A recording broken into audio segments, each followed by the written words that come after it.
WV Uncommon Place. This podcast is a variety podcast that houses numerous series to cover mental health, empowerment, podcast framework, and various intimate series to get to know the hosts. Along with occasional movies reviews and dives in pop culture with our event podcast episodes. The Uncommon Place digs into bringing guests on that stories don't fit the mold and are very different. WV stands for the great state of West Virginia, and every quarter we cover something in West Virginia. Stacy and myself, JR, are your hosts, so please come along for this venture to our Uncommon Place.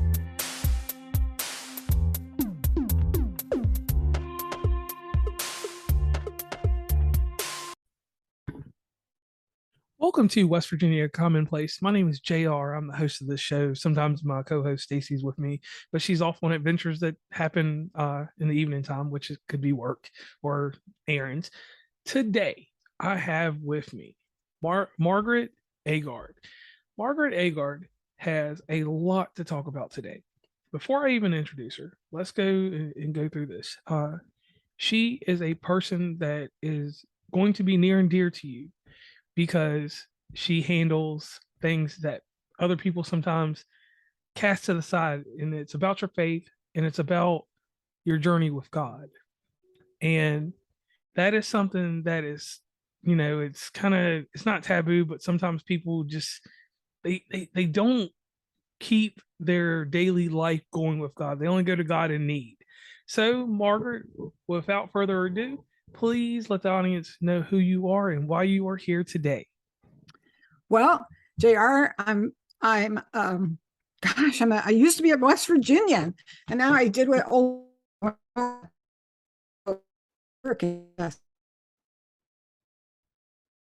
two years I've written on a third one about In His Footsteps, and my whole connection, where these books came from was this idea that I can talk to God and he will talk to me. And so that's where that came from. I'm a mother of 8, stepmother of 7. They were never all in the house at the same time. My husband and I were older when we married, and I was an executive in the high-tech industry, one of the few women. And then I just left all that to enjoy writing books. Okay. Now, let's talk about some things, because you have a lot of titles to your name, and I'll let you explain every title. Something that struck a chord with me, and I was amazed. I noticed the Reiki healing, and then a Christian mystic. Could you please go into detail and explain to us what that means? Yeah, I'm going to put my glasses on because I'm going to read this. Christian mystics are people who seek the direct union of the soul with the divine through contemplation and love. Now, so as soon as I read that definition, I thought, oh, that's me. And I know a lot of people who say, that's me. And back in the early Christian church, these were people who also believed that you could hear God's voice for yourself. And that what came out of that was a sense of love for those around you.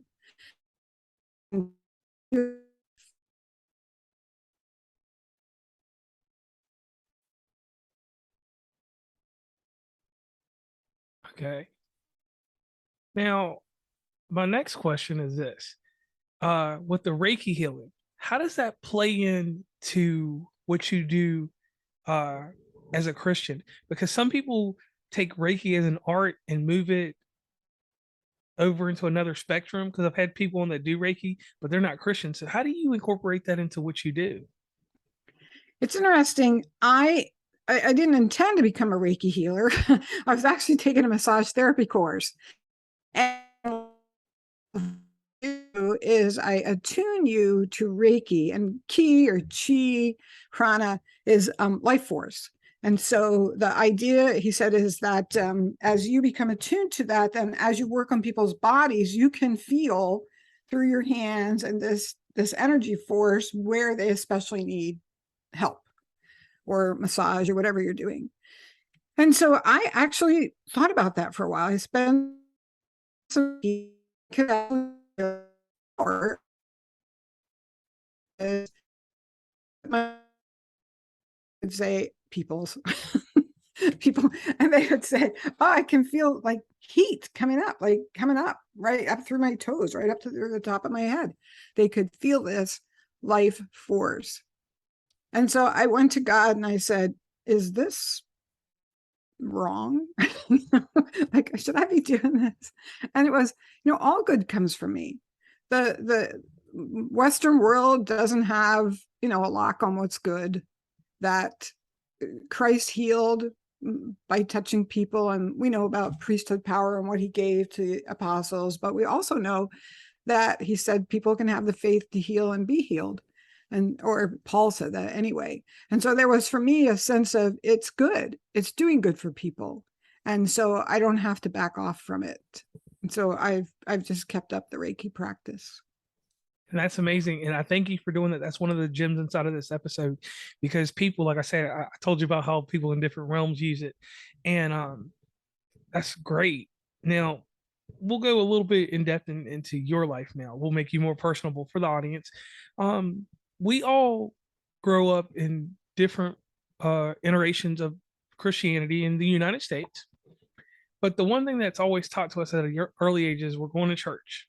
Doesn't matter what day church is, because some people didn't go to church on Sunday, some people went to church on Wednesday, so different things.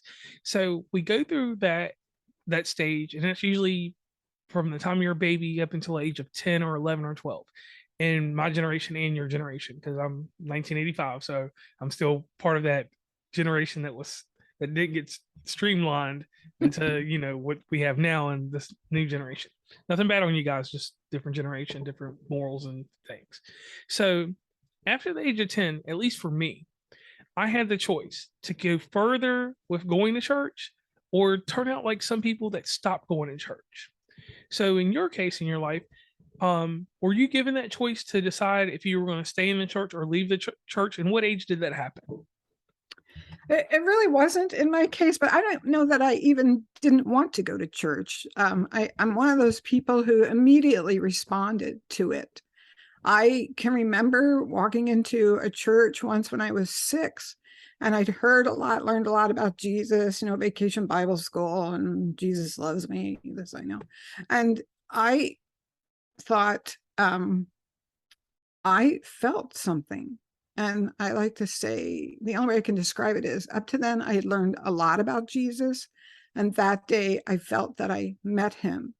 And I knew older people who said, I pray, I talk with God, he leads me places. And that is the experience I had, and that I continued to seek after. So I didn't doubt church, but there was a time in my life, and I was actually in my 50s, when I thought, I never questioned Jesus.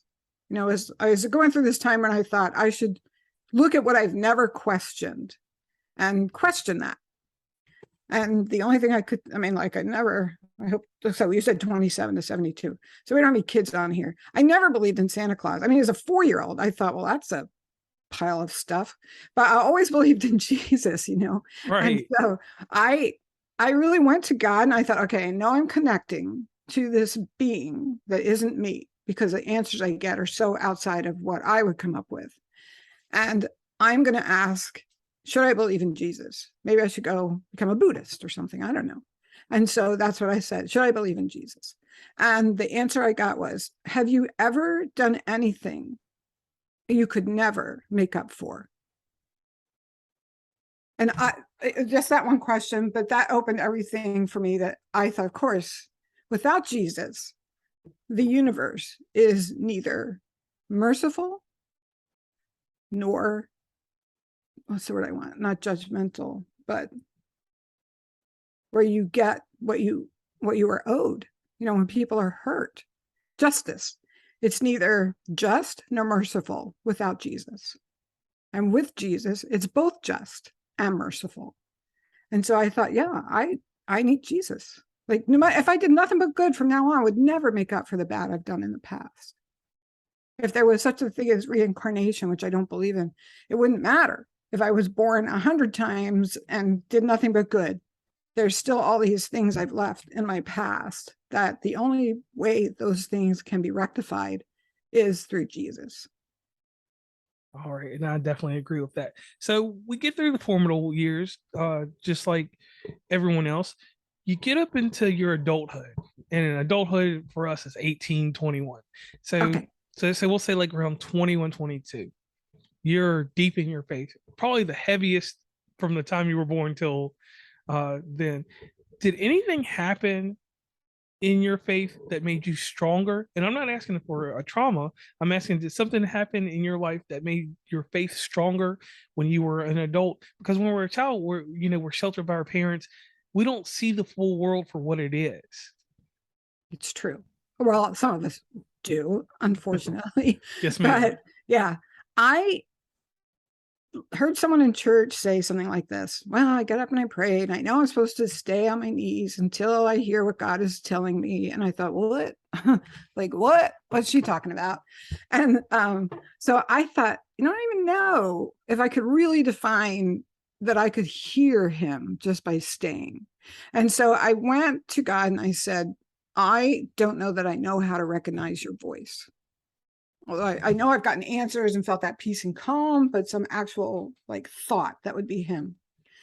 And so, and I don't even know. I mean, if I haven't figured it out by now, I don't know how you can teach me, but could you help me learn that? And over the next week, I had 3 experiences where I felt like I should do something, make a meal, invite someone to dinner, drop off this thing for someone. And each time I argued with it, oh, I don't have time for that. Doesn't make sense, like that, right? And the thought kept coming back. About the 3rd time it came back, I thought, oh, well, maybe this is God. That's what I just prayed about, right? And each time I did that thing, I actually write some details in the books on this, but it was the people said to me, we have been praying for this. And I got, oh, so that's how God is for me. What those experiences were, how I can learn to recognize when he speaks to me. And that absolutely deepened my faith, because at that point is when I really began to go to God and just communicate with him. Just I could write in my journal, write questions, I could ask questions, he answered them, and I knew I could trust it. Okay. And one thing I want to talk about, and this is one thing, being a person of faith myself, being a Christian, people always want to know what the answer is. What is the answer you get? And I always tell people this: the answer that you get from God, in my opinion, is something of yourself. It figures into you are. I don't have a way to figuratively just go out here and say, this is the answer that he gave me. I can say that this is the result of the answer. This is how this plays out for me. What is your perception and your take on the answer that you get from God? If you were to try to explain it to someone, because that's the hardest thing, that's the first thing that I always say, the scientific method of thinkers, they try to question and see, oh, what is this answer? How do you prove to me that you got this answer? What is your thoughts on that, and how do you handle that? Well, people have asked sometimes if I would pray and get their answer for them. I'm like, no, but I'll help you pray and get your answer, because you can have a direct relationship with God. And how do I know it's God? It's so often it just made no logical sense. And I can tell you, I mean, you could come up with things like, well, maybe you are just psychic, or maybe you are just an empath and you can feel, right? Like people would rather believe that sometimes than to believe there's a God. But it'd be like, I'm like canning tomatoes when we're West Virginia, canning tomatoes. And there's a thought, you need to leave the house at 5 and go to town. And I thought, I have no reason to go to town, but I want you to leave the house at 5 and go to town. So I set an alarm. I was a little bit after, because when tomatoes are in the steamer, you wait, right? You don't just walk out the door.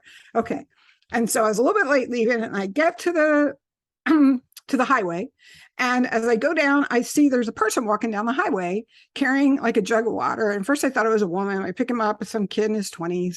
And he'd been walking literally 30 miles that day. He was so hot, because the tomatoes are on in July and August. So that's really and as I'm giving him a ride, I'm hearing his whole story, and I'm thinking, is this why I was here? And the guy's like, yeah, that's why you were here, to give that kid a ride.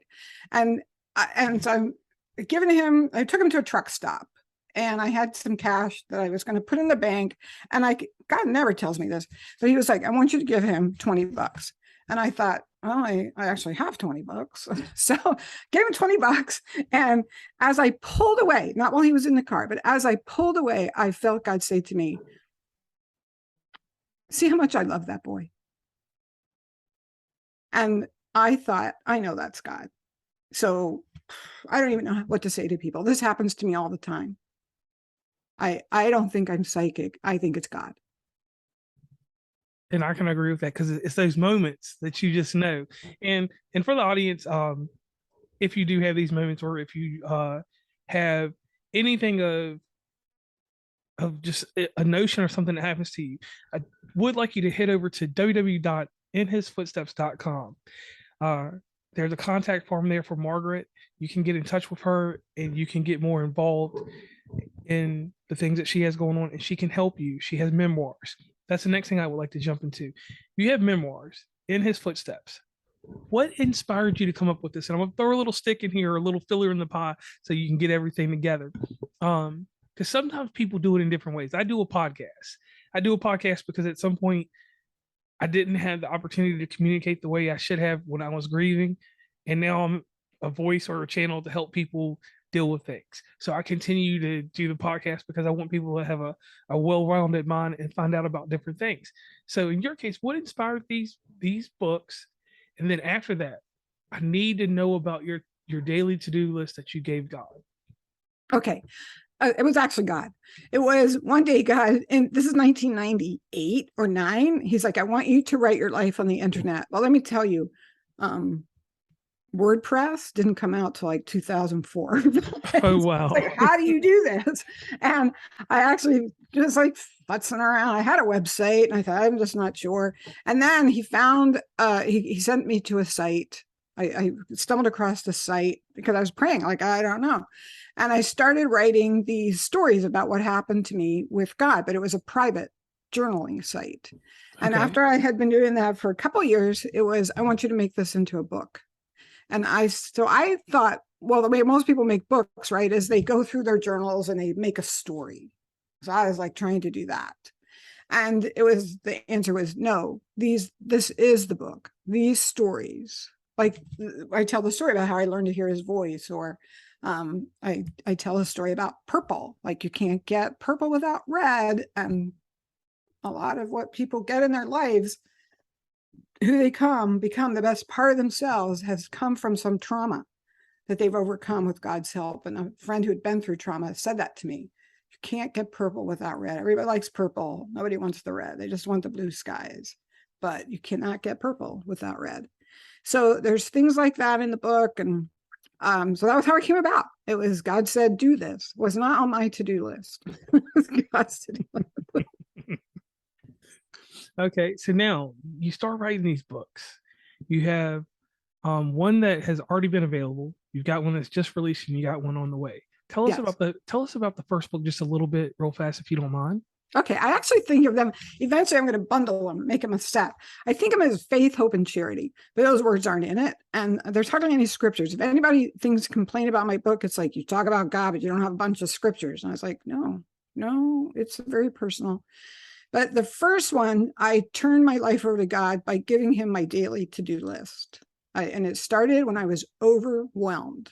A single mom, 6 children still at home, working full-time, sole financial support, and had gone back to school to finish my last year to get my bachelor's degree.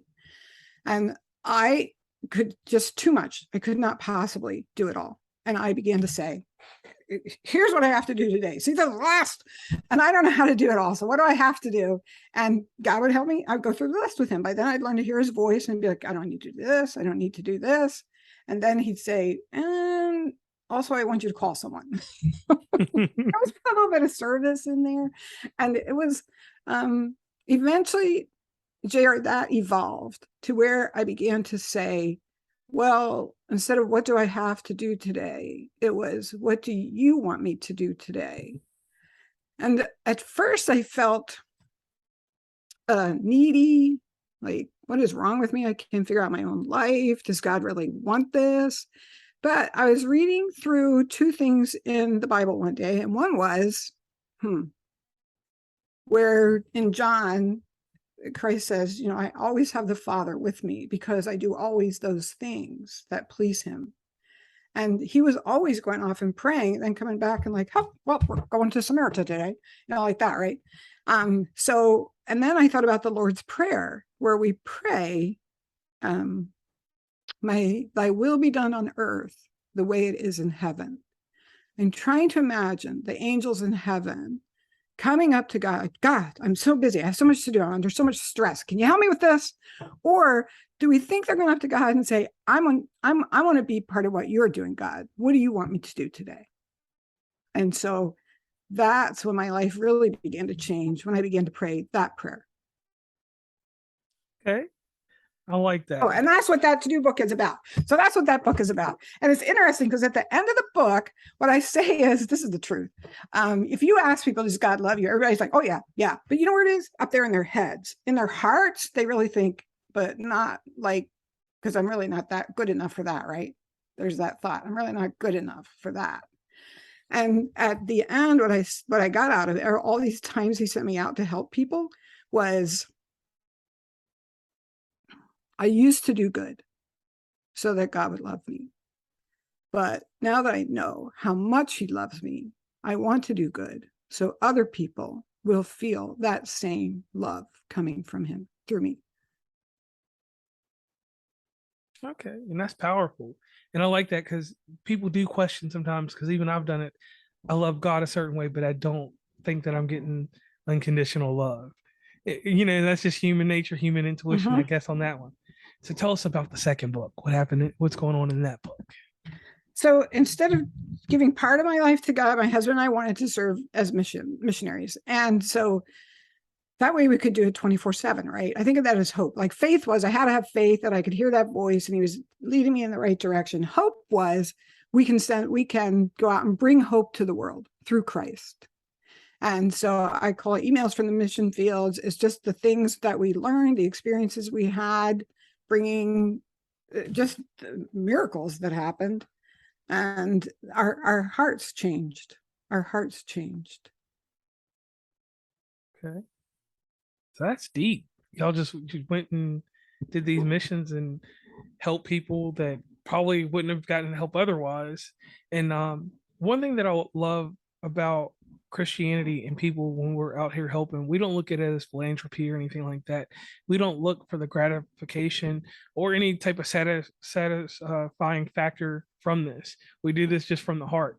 So after this and heading into your third book, I don't want you to give too much away, but I'm looking at the title of it, Love Becoming One with Parker.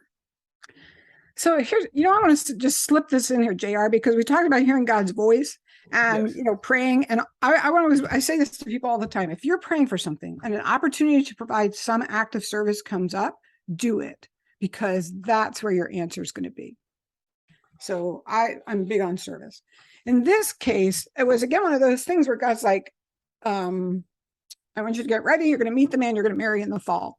And I still had my two youngest sons at home in high school. And I thought, no, thank you. Because I just don't see stepsons and stepdads getting along. Haven't had a lot of experience where I saw that look good. And then, so I do meet Mary Parker, and you would think, a match made in heaven, la la. Except he's the son of an alcoholic, abusive father. He has some issues. He doesn't drink, never drank. He was the opposite. But, there's like wounds and control issues. And I had my own issues. It didn't look good at first. And so I don't know what to do. Should I stay in this marriage? And God is like, gave me a promise. All will be healed as a result of this marriage. All will be made whole. Those were the words. And in the Bible, when Christ used the word, the faith hath made thee whole, he's referring to spiritual and emotional healing, as well as any physical healing that people needed. And so that's what I held on to. And it has been a healing marriage to both of us. We've just celebrated our 25th anniversary. The two teenage sons who were home they will say, Parker is my dad. He's the one I think of as my father. That's powerful. And I thank you for letting people know that marriage is ups and downs, and that people and flaws don't stop you from continuing loving each other and being people. Too many times in society and just in general, the consensus now is just give up, don't try to fix things, don't try to work on people. We always have this whole deal of we'll work on ourselves, but we won't take time to work on others when they mean something to us. We just let them go away. And seeing that in 25 years of doing that, that's amazing. So definitely give yourself an amazing kudos on that one. Well, and I should say the book starts with a divorce from my first husband. We've been married 25 years, but it was that question that kept me in the marriage. Like, when do you give up? And you should never give up. But this is so painful, and it's so hard on the children until God said, give up now. It's actually hurting the children, not helping them. And so I've had both. The one where God said, give up now, and the one where God's like, stay in this. It's going to work out. It's going to be amazing, which it has been. So what type of prayer do you do inside these relationships or in this relationship to improve it? Because everyone has a certain way of praying or a certain mode and means to get themselves motivated, and God puts his purpose into that prayer. So I have three. Okay. One is, help me to understand this person as you do. And that actually happened when I was praying over this 15-year-old when my son was 15. And then I just applied that to the marriage, because all I saw was this. People have had 15-year-olds. If you've had a 15-year-old, I loved him, but I didn't like him much. Okay, so God flipped that for me. And then help me to love this person as you do, which is really just different than help me to understand. And the third one I pray is it me, God? Now, I've only prayed that a few times, because every time it turned out it was me. I wasn't happy about that. Like, once my husband, when you used to have to unlock the car doors with a key, and the other person could lean over and unlock it, and somehow I got a little slow, and we ended up, he was locking it, I was unlocking. It was like that, right? We kept going back and forth, and finally I stopped, and he gets in, he snaps at me like, why did you do? And I thought, oh my goodness, you could have laughed about that. And so then I got my feelings hurt, so I'm just driving along with my hurt feelings and saying how I'm supposed to make a good marriage with someone like this, who could see I was trying to help him, and he snapped at me. So is it me, God? Thinking he'd say no. But he said, do you really want to know? And I thought, well, I did ask, so yes, I do want to know. And he said, you are too easily offended. And I could have just blown that off, right? Instead of getting my feelings all hurt. And I began to look as different things happen in the future. Sometimes I would just think for a minute, well, am I just being too easily offended? So those three prayers, help me to see this person as you do, help me to love this person as you do, and is it me? Okay. And that's how you can take those things, audience, and use those, and you can focus in on your relationship and take time with things. Patience is the key in life, and patience seems to be something that the world is getting very, very thin on. Now, Margaret, this next book's coming out, and you'll have a saga going on after this third one that comes out.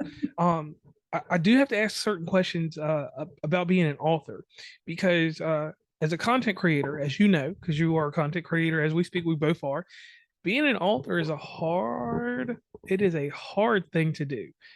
Public speaking is hard, but I think being an author and taking certain hits that you have to take, and just certain type of criticism you have to get takes a lot. So here's my question to you. In writing the first book, you go through the necessary procedures, proofreading and everything else, and you pass it along to a family member. Who was the first family member to read your book? Oh, that's a good question. Well, probably my younger sister, Kara. And then I have a sister-in-law who's in English, has her master's in English, gave it to her. And my family was very supportive. I would say that. My family was supportive. And I get emails from people telling me that how much the book has changed their life, and also how good it makes them feel. People will say, I read your book because it makes me feel good. And I don't read many books more than once, but when I'm feeling bad, sometimes I'll just pick up and read part of your book. So I really felt as if I wrote it with the Spirit, because the Spirit makes us feel good. Okay. So did I take hits? Yeah, there are people who don't like my book, and they tell me that. But I go to writers' conferences, right? And there was a guy there who was, he's a best-selling author, sold tens of thousands of his books, and he's like, I don't listen to those people. They aren't my fans. Like they're like never that. going to be happy with how you write it. They're never going to be happy. You have plenty of people who like your books and how you write. Just focus on them and do it for them. Yeah, I definitely like that. I go with that. And because that's one thing I never tie into the criticism portion, because that's not what I'm after. So when you were writing this first book, you hit a point that you had to stop, because in any type of writing, I don't care what it is, there's some type of self-care you're doing for yourself. There's some type of self-healing that goes on, and you remember something. In that first book, when did you stop writing for a little bit? When did you get to a point where it was kind of like, hey, it's never fiction, but it's like this reality has hit me again? So let me make sure there's two ways we could talk about that. And one is, was there a time when there was painful to write it? Is that what you're asking? Yes. Yes. When you're writing memoirs, there are painful times. I can remember I had said to Parker, I'm going to work on the book today. And he came in, I'm all curled up in a fetal position on the bed, basically. And he said, I thought you're going to work on the book. I said, yeah, this is what it looks like. I'm thinking of some painful times. But the nice thing about that is you've been through the time and you want to be able to write it truthfully and honest. So you have to connect to those emotions. But you got through that, and that there's hope, and that your life changed and the way you think has changed. So you don't have to stay there very long. But It is painful. It can be painful. All right. And then my last author question. After you get done writing the book, it's ready to go. And you get it out there, people pick it up in different formats, because people read stuff on Kindle, they buy physical books. You get your first reviews and things like that, and you get that email that you help someone. And like I said before, in our portion of religion, we are taught, and we are always grateful for what happens. We don't look at what we can do for others. We just do stuff without intent, without ulterior motive. And that's what you do. And I do applaud you on that. What did it feel like inside to know that you helped someone, like that you could actually see something that, that you helped someone get to an attainable point in life where their life was not really bad, but they were in a rough spot and they picked it up because of your book? How did that make you feel inside? It does make me feel good. It makes me feel as if it was worth all the effort. That's how it makes me feel. And especially because what people say to me that especially touches me is when they say, I want that kind of relationship with God. And then they begin to make an effort to have it. That's what I like to hear the most. Okay. And it makes curled up in a fetal position on the bed all worth it. Right. Now, another thing that we do on this show, I pay homage to this news magazine. It used to come on 2020 on ABC. As a child, we watched TGI Friday, and then on Friday nights, right at 10 o'clock, it would come on. You'd have John Stossel, you'd have Diane Sawyer, and you would have the greatest interviewer of my generation, Barbara Walters, come on. Oh, yeah. When Barbara Walters came on to do her portion of the show, Diane Sawyer would always have the better interview to me. But Barbara Walters would just come in, she would interview someone, and sometimes it would run over into 11 o'clock news. And it left you with this thought: either it moved you or it put you in a different place. And it sounds the same, but it's different. So real quick, we're going to do some 2020 questions. Are you ready? Oh my gosh, I hope. Did you warn me about this? I'm ready. Not at all. Not at all. It's part of the show. Part of the show. This is one thing that brings people to the show. So here we go. The idea with the 2020 questions is this real quick, to get more personable, because anybody can talk through a screen. Anybody can be heard. But when someone hears you and can see you, like they're going to see the video at some point and see, they'll hear the audio. They feel like they're beside you. And that's something that I try to incorporate in the show. So here goes the first question. It's a simple, easy one. You're out here helping everybody in the world. And you help everybody, basically. You write books, you take care of an army. You basically have 2 basketball teams. Your family could have been 1 basketball team in the South and the North and West Virginia, basically, with everyone.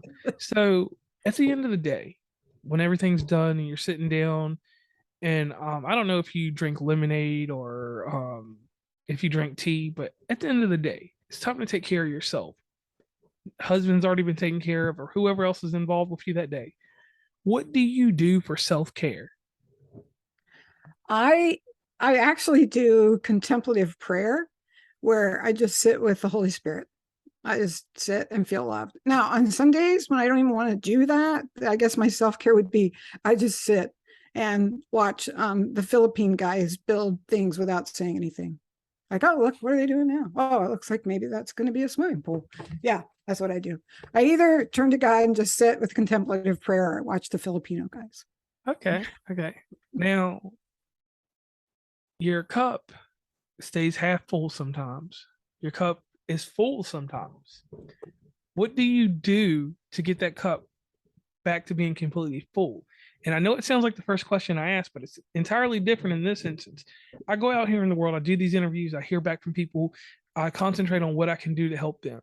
But sometimes I get overwhelmed in that day because sometimes I get a lot of messages. And to refill me, it's a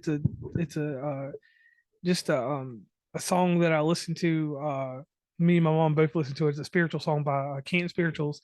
I'm dependent on you, and that spiritual, I listen to it, and I just know that's sometimes that's something I got to do. People are depending, so I'll fill my cup back up, and I'll get back out there for the world. And how I keep that cup full is knowing that if I ever need that kind of help, it's there for me. I have a place to go to when I used to think that I didn't have a place to go to. So that's how I fill mine up. So how do you do yours?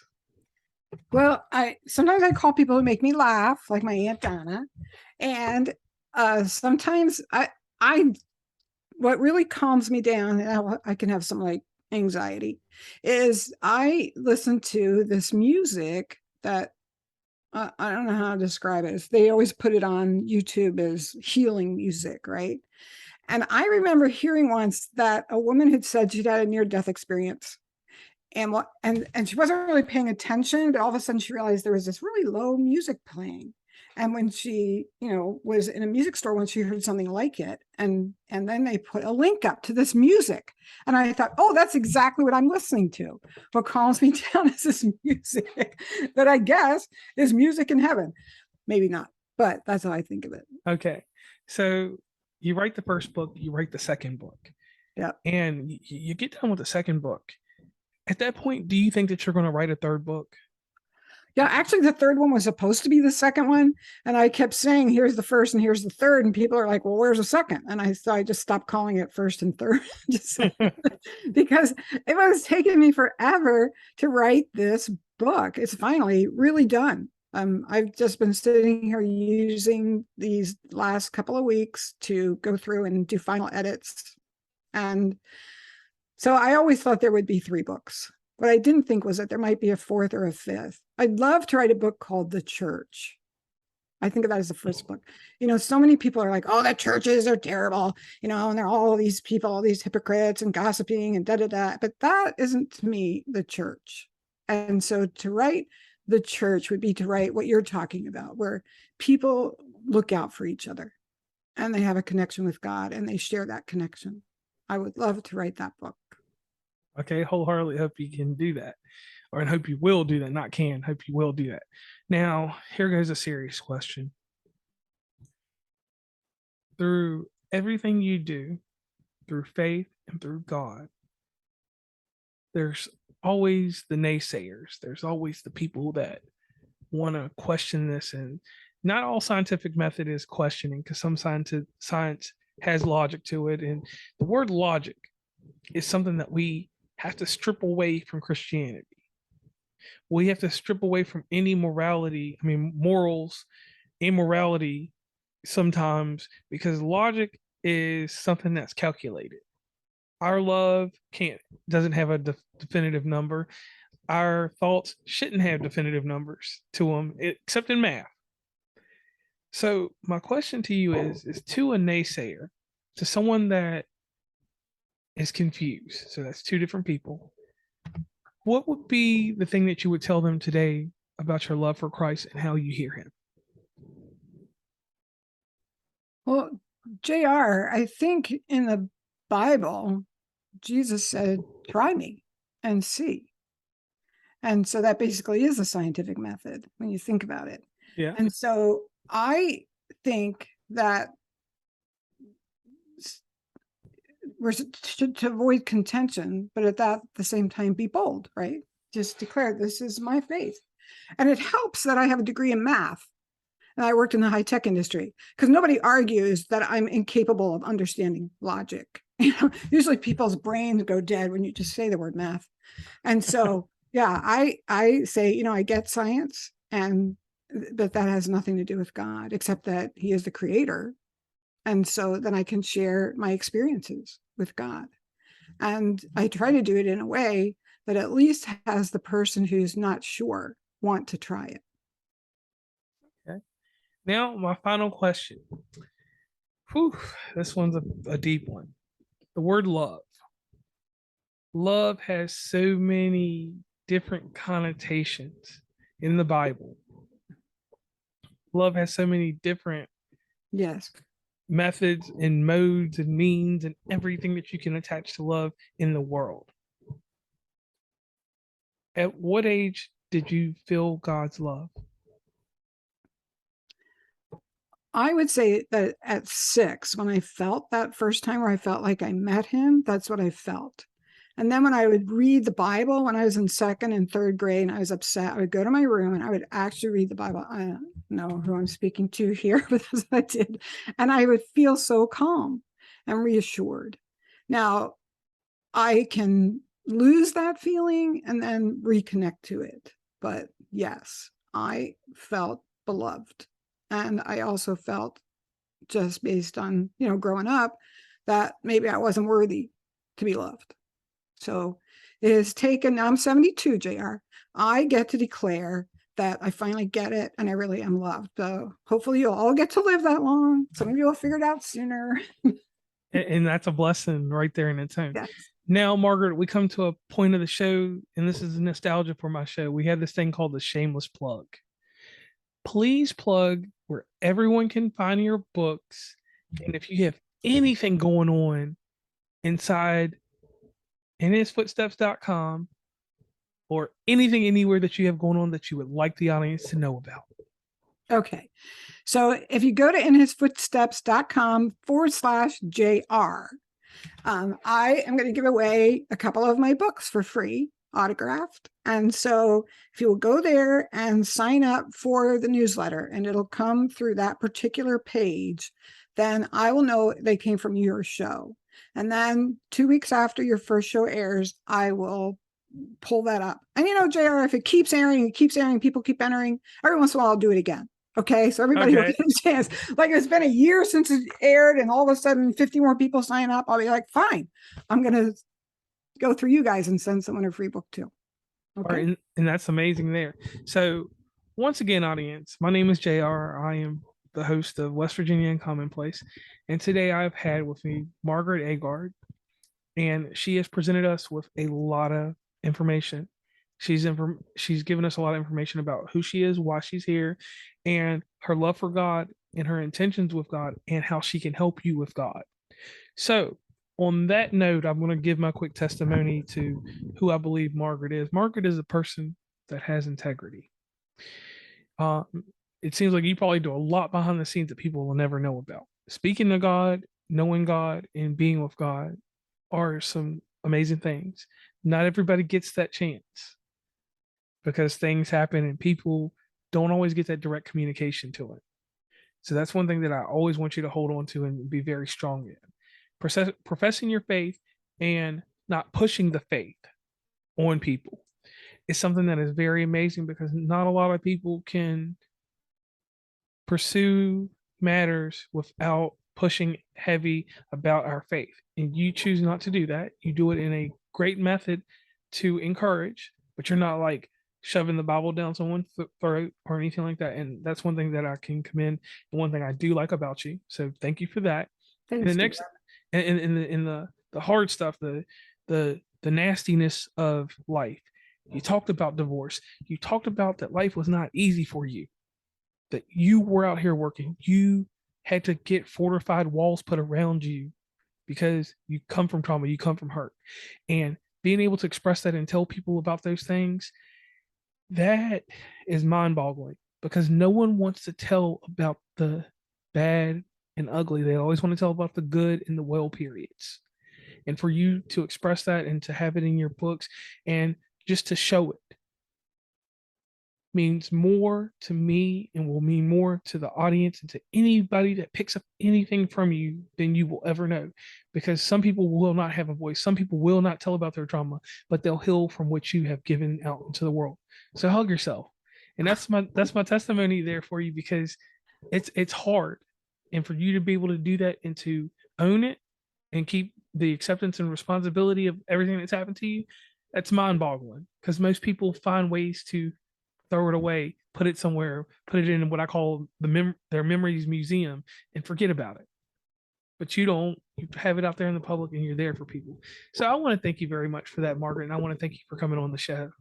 Thank you. Thank you for having me, JR, and thank you for those kind words about me. Okay, and everybody, once again, you can check out everything once the show is released on many different podcast platforms. You will definitely find the show up on YouTube at some period in time, because we always like to get the video out there for the people that like to watch the video.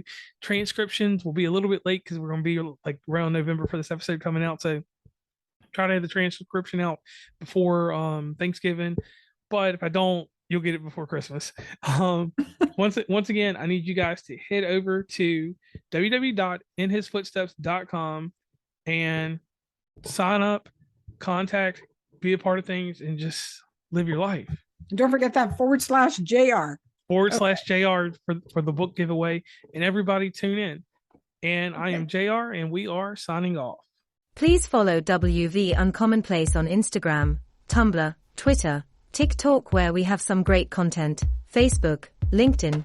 Hit up the merch store at oncommonplace.square.site. Join the email list from the website, and rate, subscribe, and give feedback from your favorite podcatcher. And lastly, thanks for listening, and tune into the next episode.